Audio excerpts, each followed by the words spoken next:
I'd like in this video to maybe clarify a repeating idea that I'm saying it again and again and again, and I think that it might not be understood properly. It might be understood as some kind of a, yeah, it's not really important. It's just, he says it, okay, whatever.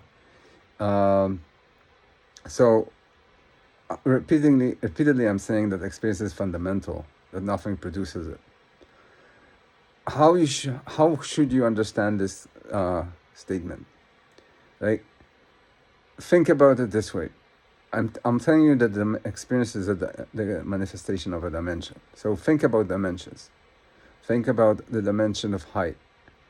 No matter how much you go up on the dimension of height or down on the dimension of height, its entire scope to the end to infinity will never change anything on the dimension of width.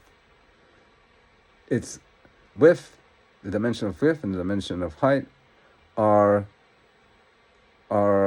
independent, or in mathematics we call it orthogonal.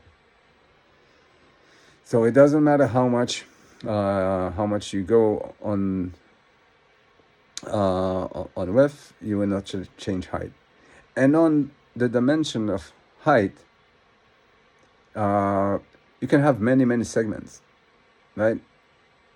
If the dimension of height is infinite, you could have infinite segments on it, right? And they are all disjoint. They could be all disjoint, and none of them would affect width, and all of them would be height.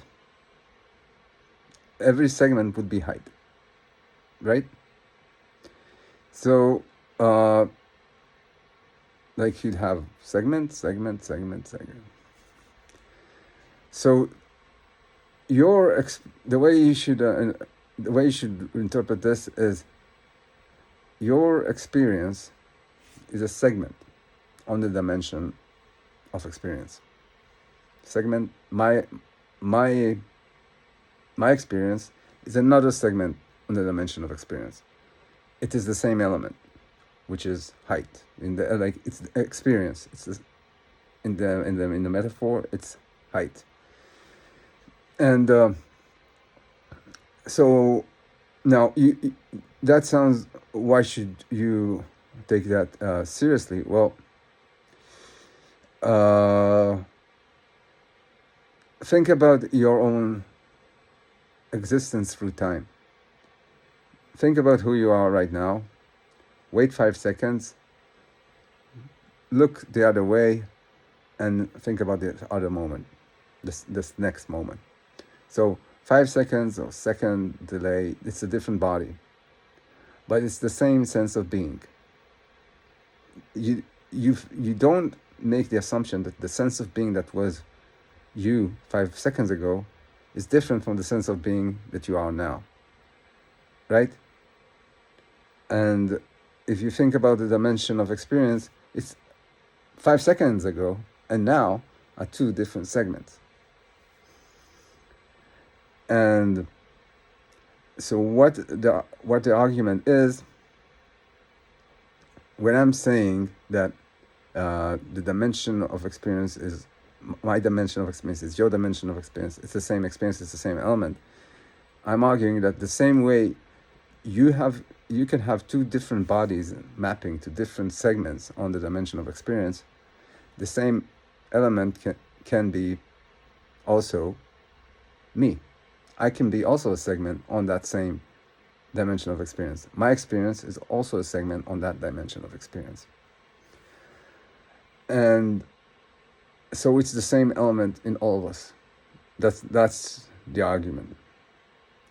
Now, you'd ask, why should it be the same element in all of us? Okay, so let's say I accept that I'm like you'd say, okay, I accept that I may be a dimension, and in an analogy, I could think of myself as a segment along the dimension of experience, dimension of height, as I did it in this metaphor. But why should I be you? Why can I just be alone in my dimension of experience? Why can't you have your own dimension of experience? Well, to understand that, you have to remember the difference between, in the analogy, in the metaphor, between height and width. Height cannot change anything in width. It has no ability to change it.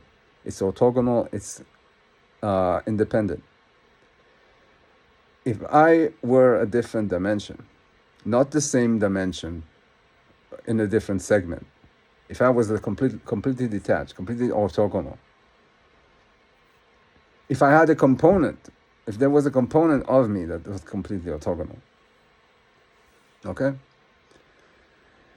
then that component would be on the width dimension. It wouldn't be a segment on the height dimension, it would be a segment on the width dimension. And it will never affect the height. So that component of my being will never affect you, could not affect you. And the fact that I can prevent you from your experience from manifesting in the way that you wanted means that I have a component in you. There's a piece of me that is you. Otherwise, I would never be able to affect you. So even if I have like other components, those components will never affect you.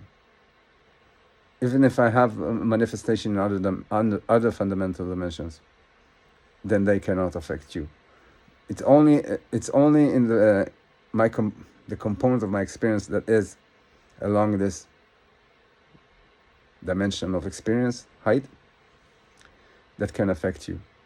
So you say, okay, fine, I am one dimension, you are several. So here comes the axiom of the theory, is that the dimension of experience is fundamental. Nothing else produces it. So this other component, it can't be that there's my experience, unlike yours, has components that are different from the dimension of experience. If that was the case, then experience wouldn't be fundamental.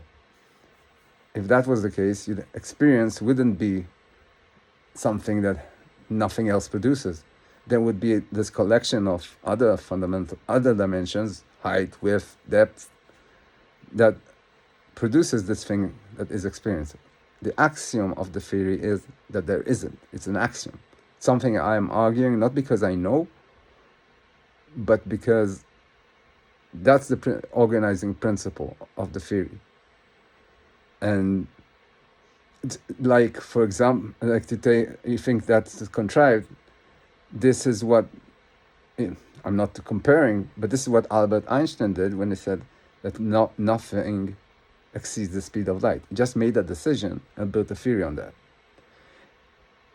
So that's an axiom. He then proved that it's correct to the physical world.